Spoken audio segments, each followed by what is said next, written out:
Hey Woody, it's Peter from the Kia Hyundai channel. Welcome to our live video series. Today we're going to talk about the 2022 Kia Sorento PHEV. And you'll notice I put in the title, this is the SUV that just checks all the boxes. So it might be perfect for you, and maybe it's not, but that's what we're going to find out in this video. So here's how we do things. We go live every single weekday from this video bay.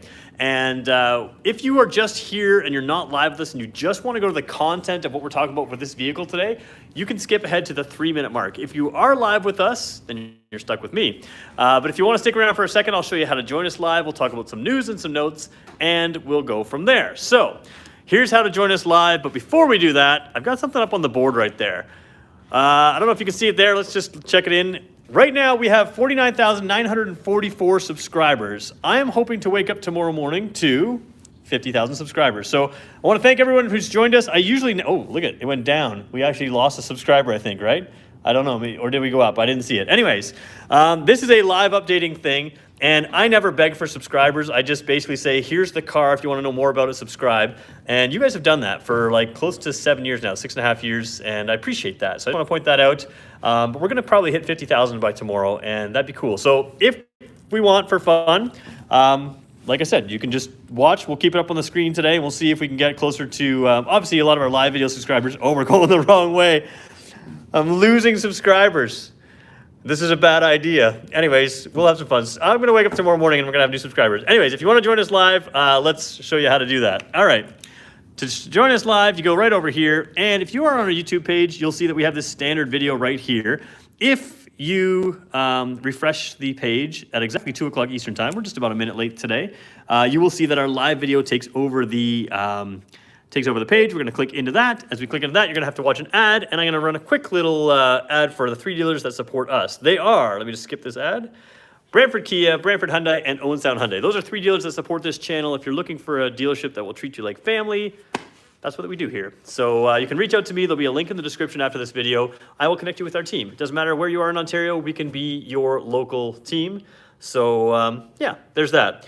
All right, it might have been a terrible idea to show our subscriber base on a live video because you can just mess with me. And I realize that most of our live video people are actually subscribers, but I think it's going to be fun to just kind of keep this up in the background. We were at 940, we got to 942, so a couple people subscribed. But again, I understand most of our live people are subscribers, so we'll see what happens here, and we'll go from there. 15 seconds left, news and notes, not really a whole lot, guys. This is my last week doing videos before I take April off. I'll be back to do a little bit in May as well. But just, yeah, thanks for joining us. It's been fun, and we got to 50,000 subscribers. So here we go in about 3 seconds. Let's flip the camera around.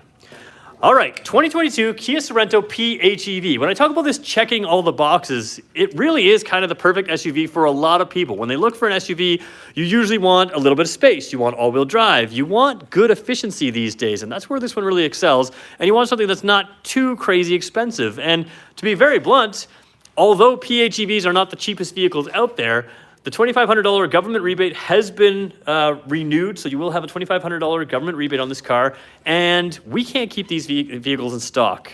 There's no way to candy coat this. It's a year wait for this. Now, there may be an alternative to get a vehicle similar to this quickly. So before I go too far, there is a Sportage PHEV coming out. We don't know anything about it. It's a little bit smaller version. It has the same powertrain as this, and it's going to be a really good option for you as well. It will not be a 7-passenger. It will be a 5-passenger. If that vehicle works for you, I want you to reach out to us at our dealership. Like I said, as soon as this video is done, there'll be a link in the description to reach out to me. We have a team. Our whole sales team is ready to take your name, email address, phone number, and as soon as we have information on it, we'll connect with you. And as soon as we have ordering information, we'll connect with you to make sure that you get that one as soon as possible. So we want to be a leader on that. And of course, if you want to buy this car, you can just reach out to us as well. There will be a wait. So you can connect with us, you can sign a bill of sale, and we will get this vehicle to you as well. All right, let's keep rolling with the actual vehicle now. Here's the key fob. Now, a PHEV is what's called a plug-in hybrid electric vehicle. So the way it works is there's a gasoline motor and an electric motor, and they're both capable of driving all 4 wheels on this vehicle, and they will blend together most of the time. Sometimes it will run on pure EV, and a PHEV is something that you plug in.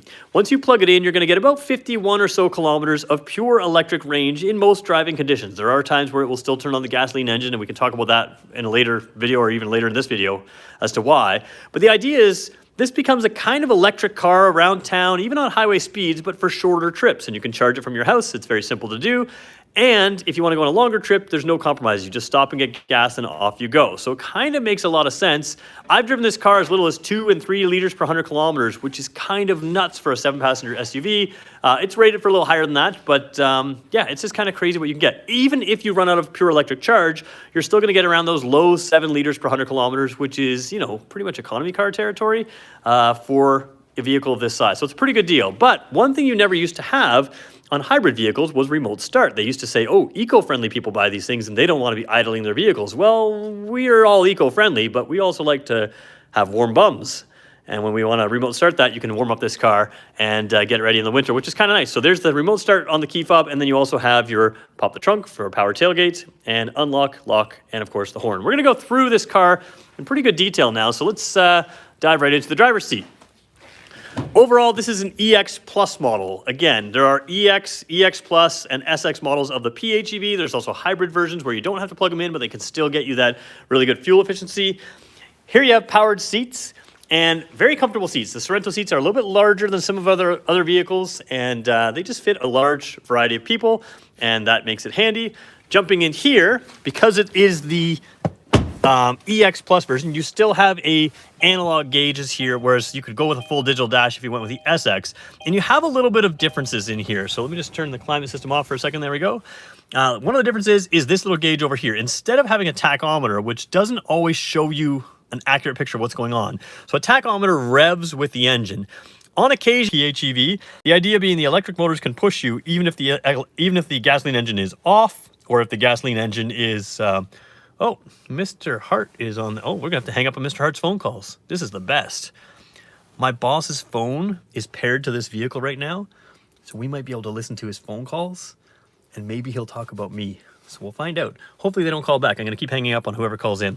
Oh, he's in an active call, so we're going to hang up on him right now. Bye, boss's phone call. Oh, it's not letting me hang up. I ended it. That was fun. So that was fun. My boss. You bet it is. Somebody says, is it Patrick again? It is. Hopefully Mr. Hart will realize when I keep hanging up on him what's going on. All right, so he shouldn't have his phone paired to a company vehicle. All right, so this gauge right here, what it does is it'll indicate over here if you're in the eco kind of driving range, or if you're in this area, usually the gasoline engine will start. And in this area, when the needle drops down here, you're actually charging your vehicle by coasting or braking. So kind of a cool system. Now you can see we are out of plugged-in charge. Obviously, our sales team is not doing their job. They're supposed to keep this vehicle charged so that people, when they test drive this car, can see what it's like to drive on pure electric and gasoline. Right now, when you run out of electric, you just still drive on gas. And the fuel tank is slightly smaller in this car than the regular Sorento. Something to keep in mind for driving range. You're still probably going to get pretty good driving range overall, but you won't have this massive amounts. When I first got this car, we actually had the spec was misquoted. So I did a video saying, oh, this thing could have like 1,300 kilometers of range. And it didn't. And I wrote head office and go, hey, I think your spec's wrong. And they wrote back and said, hey, I think you're right. And they had to correct some of that stuff. So so there is a little bit smaller fuel tank in here, but it won't really matter. You're going to get tons and tons of range because you get such good fuel efficiency. So that's the driver, or the cluster over here. Over here, this EX Plus model has the large 10.25 inch screen. Now, I really like this because you can set up different drivers. Driver 1, Driver 2, and guest. Currently, it's set to Driver 1. So we'll just leave it there for now. Actually, we could probably kick Pat off the phone there. You have all of our standard menu type things here. We've gone through these in other videos. If you want to see them, we have a tech video of the Sorento. You could probably go over that. But the PHEV is a different little menu item. And you can see we have 16% battery life. Now, if we have 0 kilometers of range, why do we have 16% battery life? And that's really where you get into how this car works. Basically, you have 100% of the battery. 85% of it, or in this case about 84% of it, is used for plugged-in range. That means it's the power that you get when you plug it in the wall and you can drive it through pure electric power. The last 15%, when you run out of your electric-only range, if I was to start this car up right now, it would still start without running the gasoline engine, and it may drive for several hundred meters without the gasoline engine because it is still a hybrid. So a hybrid will always blend gasoline and electric and charge while you brake or while the gasoline engine runs. And that last 15% of the battery on the PHEV makes this car run exactly like a hybrid. If none of this is making any sense to you, here's what you need to know. Get in this car, drive it like a normal car, you're going to save a ton of fuel. if when you get to your house, if you have a garage, you plug it into the plug, or even if it's outdoors, plug it into a plug, you're going to run this car on pure electric power and blend it into blended gas and electric as well. You're just going to get great fuel efficiency. You don't need to really have any learning curve here. If you're a nerd like me, you can go through the information here. If you're not, you're going to go right over to the radio button, which is right over here.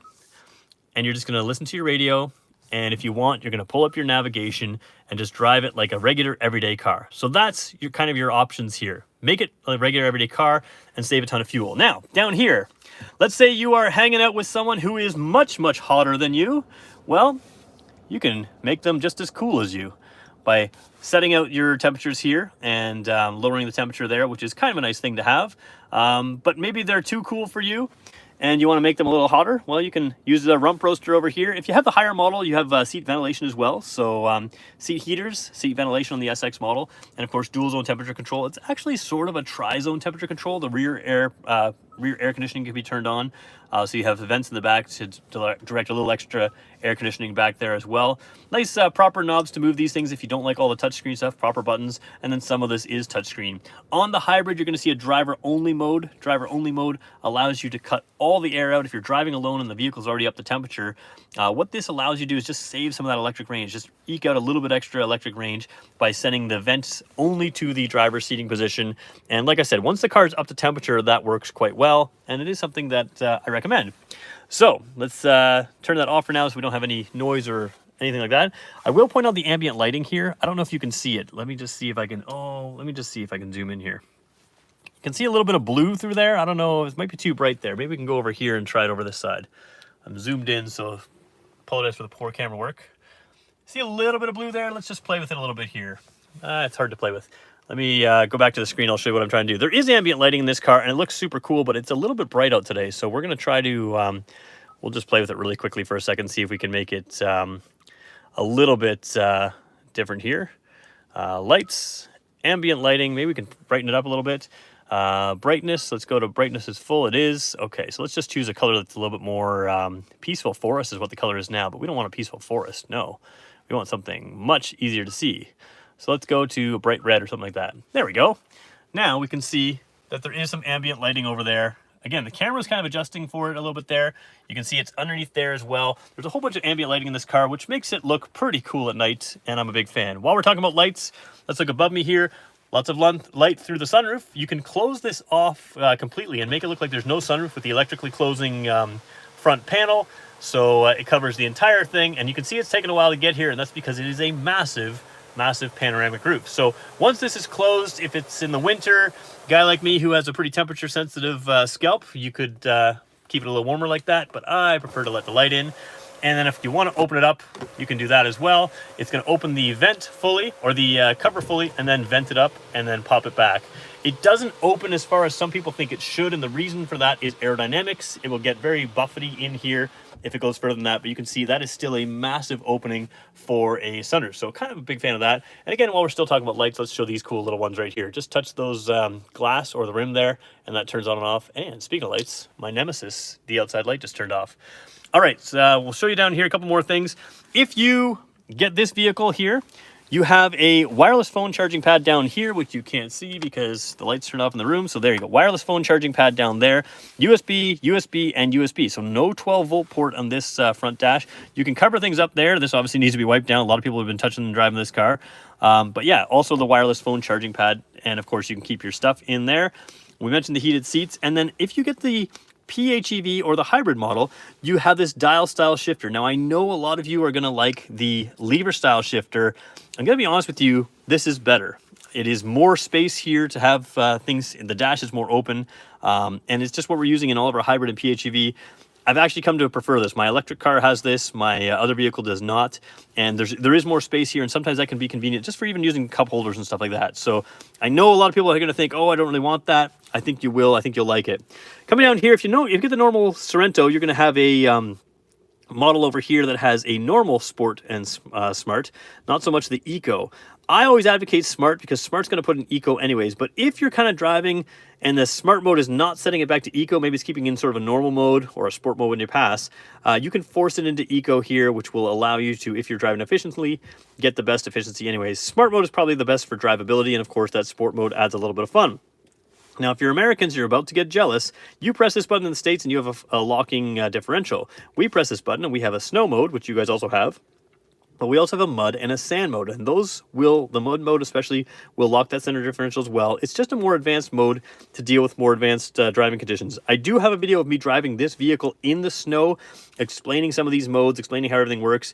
I got it stuck in the snow. I used the mud mode to get it out, so we talk about that. So feel free to watch that video of this PHEV in the drive modes. You also have a heated steering wheel, lots of things, including a backup camera. Let's show you the backup camera for a second here. It is very, very good. I don't know if you can see on the screen here. Yeah, you can. Doesn't have the 360 camera on this trim. You have that on higher trims, but you can see here you have your grayed areas there. Those are parking sensors front and rear, which allow you to, if you're backing up or approaching something forward, to have beepers and visual displays to show you roughly where that hazard might be. Backup camera is super clear. It will have the guidelines when I throw it into reverse, but I just use the button to turn it on, which just looks behind me. There are lots of views you can have here as well. If you're hooking up a trailer, which you can tow 2,000 pounds with this, you can put a trailer hitch right there and hook it up nice and easy. So lots of options there in the camera system. All right, guys, we are at 18 minutes in, or 16 minutes in. I'm going to go take your questions. We're going to go see how embarrassing it is for me to realize I got no new subscribers throughout this whole video, which is fun to do. And then we're going to come back and we're going to strive it. Just before we go, I'm going to show you the steering wheel on the way out. We're at 47 likes. Let's go for 70 likes today. So another 48 likes, another 32 likes to go, and we'll get there. All right, jumping in here, a couple things I really like. Smart cruise control can keep its distance between you and the vehicle in front of you, and the lane follow assist button. So basically what that means is this car is capable of braking and accelerating on its own based on traffic around you. It's also capable of seeing the lane markers and other things like vehicles in front of you to help you keep centered in your lane. What that means is this vehicle's great on a road trip. It's just really comfortable to drive and makes it easier to drive. You can enjoy the scenery a little bit more. You're still responsible for where it goes, but it kind of does a lot of the work for you. So, will this charge fully whilst driving? Whilst driving, I like that. Not really. I mean, it wouldn't be worth it to do that. You can put it in sport mode and it can charge a little bit. Generally speaking, you're just going to allow it to work as a hybrid at that point, which still gets you great efficiency.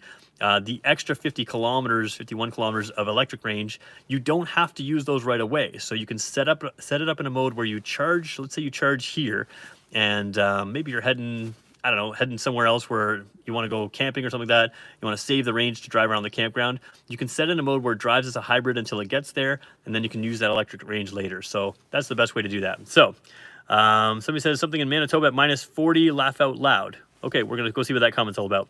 One thing I didn't point out yet, it does have garage door openers on there. And we're going to go talk to people who have something funny about -40 in Manitoba. I think the comment's probably going to relate to this isn't good in Manitoba where it gets cold. I would argue it is. It may not run always on pure electric power when it's -40, but it'll still work. And it'll still get you better mileage than your gas vehicle. All right, so I don't know where we were at before, but I don't think we're much further ahead than where we started. We lost a few and then gained a few back, so we're going to go look at your comments. All right, let's see what we got here. Okay, so somebody said something about Manitoba. Let's figure out what they're saying about Manitoba. Will this charge? No. I don't know what we're saying about Manitoba. I feel bad for the Manitobans that are wondering something about Manitoba. All right, let's answer some of the other questions. Is the EV HEV button for pure EV drive if I were to have a full charge? Yes, so that EV HEV button, that's exactly what it does. You can set it to run on EV, and if the car is capable of going on full EV, it will. Certain temperatures, it doesn't always allow that, but generally speaking, it can. And then the HEV button makes it a hybrid vehicle. So you're using essentially that 15% battery that you always have, where it blends gas and electric, and you're saving your pure electric range for later. So that allows you to run it as electric vehicle.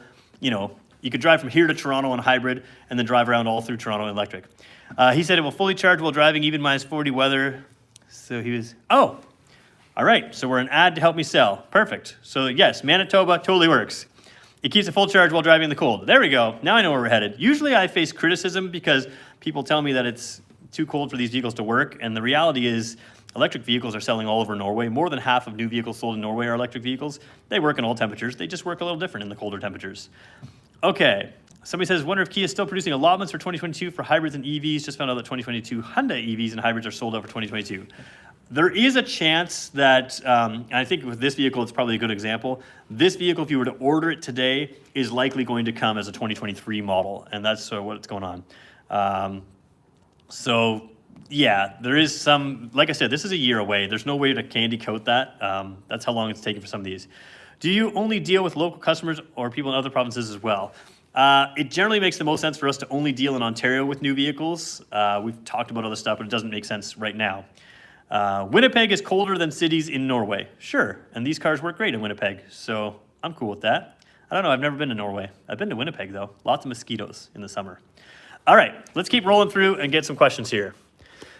Okay, we're gonna go rear seat, and there's 2 rows of rear seats. We're gonna take a look through them. Now, I'm a big fan of Sorento rear seats. They do a lot of things right. One thing they do that's a little controversial is, let's put the seat back for a second. They don't put a middle seat in here. It doesn't matter which hybrid, or sorry, which PHEV you get, there is no middle row seat. It's a controversial thing. I've asked them why they do it, and the short answer is, I guess because the new Sportage is coming out and it's gonna be a 5-passenger and it has a bench there. You can get lower trims of the Sorento, but not in the PHEVs that have the bench seats. So it is what it is. Having said that, it's pretty nice back here. Even on this EX Plus model, it's not even the top trim line. You have 2 levels of seat heating there, rump roasters. Again, if you're hanging out with someone who's got a hotter butt than you, you can turn on your butt roaster and be just as hot as they are.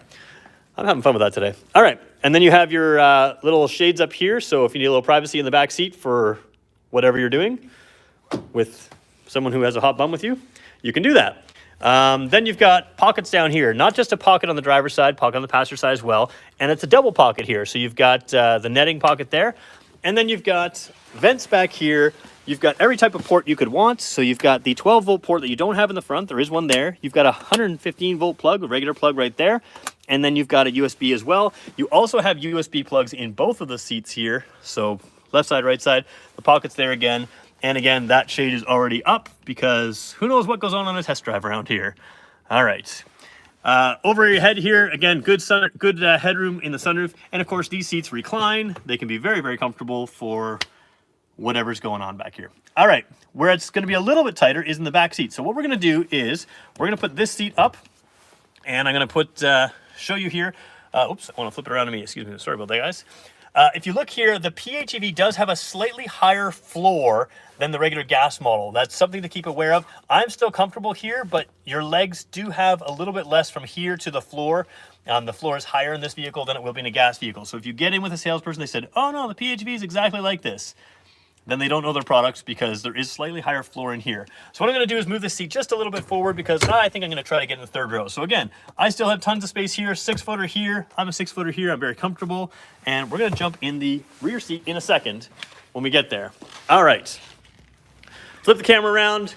Lots of ways to open the trunk. You can use your proximity key just to touch, just to come in the area, but I'm gonna touch the touchpad there. Once it opens up, there's your level 1 charger. I have it out just for this video.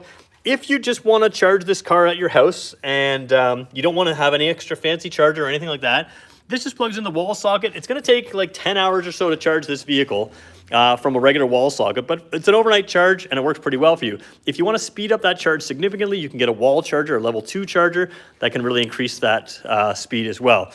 If you want to fold down the seats, it's pretty simple here. Grab the tab and, oops, there we go. Usually do it with my right hand.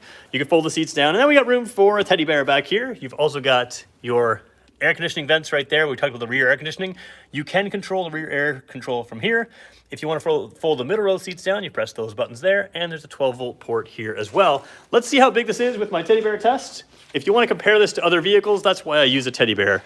It's the same teddy bear in all of our videos. And you can see this is easily a 2 teddy bear trunk. So if the middle row seats up, you've still got all kinds of space in the back for whatever you need. Is it possible to use a heavy duty extension cord? That's a good question. It's possible to, and we have customers too. With my Kia badge on, I cannot recommend that.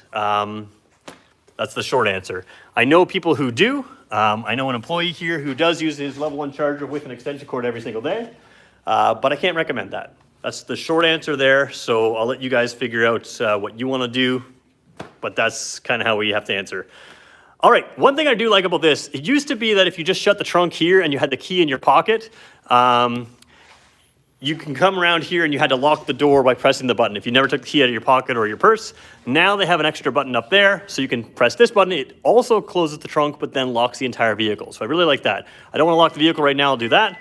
All right, oops, I want to keep that open again for a second because I was gonna open the seats up here so that I can sit in the third row for you. I don't usually sit in the third row, but then I always get in trouble afterwards for not sitting in the third row, so let's show you me in the third row. All right, so flip that up like that. One thing I do like about the trunk here, they do something really smart, and they're starting to do this on a lot of their SUVs. They don't have a wiper down here anymore where it collects snow and ice and it just becomes a problem. Visually, it looks nicer without one, but they still have a wiper. It's just up underneath the spoiler, right up there, and it swings down to clear the area there. And having it stored out of the snow and the ice is just a smart thing, so it both looks better and functions better, and that's a win-win. All right, third row seats. Let's try to get in them just to show you a 6-footer behind a 6-footer. So again, 6-footer there, 6-foot spot on the far side there. And how do I get in? Well, it's pretty simple. You just press the button right here. Kind of has an electronic kind of sound. It bounces forward. If we move the front seat forward, we could get a little bit more space. The front seat's actually quite far back right now, but I'm pretty limber. I'm gonna try this out. All right, so as we jump in here, pretty easy to get into the back seats. And here I am. How do I fit? Pretty good. Headroom is fine, and legroom is interesting. So let's describe what we mean by that. Here is, again, me, headroom there. My legs are up. This is not something where somewhere you're gonna want to sit if you're an adult, but you can be comfortable back here. And again, remember we had a 6-footer in the front row seat, 6-footer in the middle row seat, and my knees have plenty of space here as a 6-footer here as well. So you can fit a 6-footer in here. The reality is they're not going to want to stay here for a long, long time simply because their weight is on their butt as opposed to just spread over their legs. But it's absolutely doable to fit back here. If you've got kids, they'll be comfortable, whatever you want. It works. All right, let's show me getting, I won't show me getting out, but getting out is pretty simple. Walk through the front, and it sounded like I tripped, but I'm good. All right, so we got 105 people on. I'm gonna ask you guys a question. Since we have 105 people on, if you are not a subscriber with us, I have a request today that I don't usually ask because I wanna see if like confetti cannons go off or if anybody at this entire dealership is watching this video at all right now, because I feel like we could get somewhere special today. Oh, we just lost a subscriber. Every time I turn this on, we lose a subscriber. I'm never doing this again. The idea is we're gonna hit 50,000 subscribers overnight tonight, I hope. Or if it's trending like this video, we're gonna lose all of them. But do me a favor, guys, hit the subscribe button just for today. Let's have some fun. All right, we're gonna show lighting in this car, and then we'll finish up this video for you. So, headlights on, turn the power button on, and fog lights on as well. So lighting on this car, again, we showed you that ambient lighting. We changed it to red for you so you can see it across the vehicle there. Exterior lighting is also excellent. They do a lot of things right in here. So you've got your LED signal lights in the mirrors. You've got signal lights down there. Now, again, on video, these don't look like they're amber, but they're very bright amber in person. The camera has trouble adjusting. And when they are not lit, or when they're not in a signal light, they are your daytime running lights right here. Now, because we have your headlights on, they are up here. The PHEV on the EX Plus has the projector style headlights. So they are sort of individual sort of projector style. And what they are is they offer a little bit better. Basically, that's the best lighting you can get in any Kia Hyundai vehicle. It gives you nice wide lighting, really sharp cutoff. And again, this one with the fog lights down low gives you that second set of lights. So if you take a look at it, when we take a look at it head on, you can see that really sharp cutoff, which is what you really want in a headlight. So it'll come down here, blazingly bright right there. And then same thing with the fog lights. They are individually aimed, and you can kind of see there, each one is a little bit brighter there. So really just excellent lighting. You can't get better lighting from us right now. This is the kind of lighting that they look for in the crash test safety now. In order to get the top possible Safety Pick Plus, you need basically these headlights. So these are the top possible headlights we have, and they're very, very good. They work very well at night, and they make driving at night more safe. Back here, you also have LED lights, kind of a little bit of a pattern to them there. And you can see when we have our signal light on, it's also an LED. Very good lighting all around. Excuse me, one thing I didn't point out is the roof rack. I really like the roof rack on the Sorento. I am a kayaker. Doesn't matter what you take. If you take a longer roof box or anything else, having a really long roof rack like this one really makes it easy to set your gear up there and place it where you want it. And if you have something longer like a kayak or a long ski box or something like that, you can put a lot of gear up there and you've got a lot of space. So it makes sense. And that is your half an hour run around. We were going for 70 likes. We got 109 people on. We had 67 likes. Given the way things are going today, I'll expect to lose likes at this point. But do me a favor, let's see if we can get there. We had 2 new subscribers since we last checked it out. So again, I'm hoping that overnight we'll hit 50,000 subscribers and we'll never ever do this again because obviously it's a bad experience for me. And yeah, but I will take your questions right now. Hey, we hit 70 likes. Thanks, guys. All right, so also, if you guys want to follow me on Instagram, I always have this sitting around, but I always forget to point it out. So if you want to follow me on Instagram, follow me there. We'll have a little information there. I am taking the month of April off, but I'm going to continue to post on there, and we'll have some fun stuff going up on there as well. All right, let's never look at the subscriber thing again on a live video, because clearly that was a mistake in the making. All right, somebody said they missed the part about the ambient lighting. Is it in the footwells as well? I believe it is. We'll check that in a second. Remind me to check that in a second.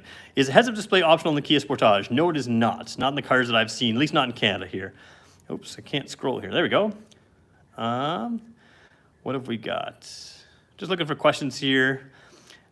Also, will the combustion engine kick on for heating during cold weather start? Okay, so here's what you need to know about the way Kia and Hyundai do their PHEVs. First of all, if you don't want your gasoline engine to run, this is not your car. You want to buy a full EV. That's just the way to do it. I have a full EV. It works great in the winter. You lose a little bit of range. It makes no difference to my life because I have all the range I need. If you buy this car, the gasoline engine and the electric motor working together is what gives you full power. So think about if your engine is cold and you're heading onto a highway on pure electric power, and all of a sudden you floor it because you need full power. You don't want to have the first time your engine starts, you don't want it to be a cold engine running full throttle, right? Right. So the way this works on this car is when it's colder, it's going to run your engine. So the idea is if you need heat in the cabin, it's going to run the engine anyways because you need that engine to be warm. So since it's running anyways, why don't we use that engine to heat the cabin, preserve some of that extra battery life? That's kind of the way the engine and electric motor work. So if you're driving this car and you're in the impression that in the winter it's bad because the engine's running, you're probably not understanding how this works. The engine has to run to keep that engine at a certain temperature. Once the engine's up to temperature, sure, it'll throw some heat through there. Even with the engine off, it'll drive with the engine off, but it needs that engine to be up. And this is actually one of our few vehicles that has a temperature gauge in the digital display, and that's the reason why. So what you'll find in the winter is sometimes you'll accelerate away from a stoplight. The gasoline engine will be idling, but the car will be accelerating because the electric motors are moving the car, but the gasoline engine is idling. What you want to pay attention to is not if the gasoline engine is on or off in the winter. You want to pay attention to what your fuel mileage is. That's the way this is designed to work. It's a complicated thing. I'm kind of a nerd who studies these things, and everything is always a decision. Do you do this or do you do that? There's pros and cons to each system. That's the way this system works, and it's very good. The other thing that's a little bit different than some competitive systems is you don't lose any power when you run out of electric charge because you still have that 15% battery always there, and the all-wheel drive system is connected through a drive shaft. It's not electric motors in the rear, so if you run out of battery power for whatever reason, which you can't on this or you won't on this, you're still always going to have the same four-wheel drive system. It's not going to be a squirrely kind of feeling when you lose traction. So when you start off in this car, no matter what mode you're in, it's always going to start with all four wheels receiving power. As you lose traction, a lot of cars, you have to have the front wheels lose traction before it sends power to the rear wheels. That's not the case here. It's always all four wheels, and then as you maintain traction, it'll move it to a front-wheel drive car. You don't get that squirrely feeling when you lose control. It was super slippery here the other day, and I wouldn't want people driving around in a car that is hard to control, and this one is exactly that. It's not hard to control, and you can throw winter tires on there to make it even better. All right. I think we're going to leave it there, guys. Kind of gone through our full half hour here. I want to thank you guys for watching. Tomorrow, probably a Hyundai vehicle again. Again, I'm just going to finish up this week. We got some fun stuff hopefully come this week. Hopefully tomorrow, I'm going to take a little peek again. Hopefully tomorrow we'll hit 50,000 subscribers. The equal amount of people have left and gained since then. So I think we gained overall a net gain of 1 or 2 subscribers, but who knows. Thanks everybody for watching. We'll talk to you again in the next one. It's been fun.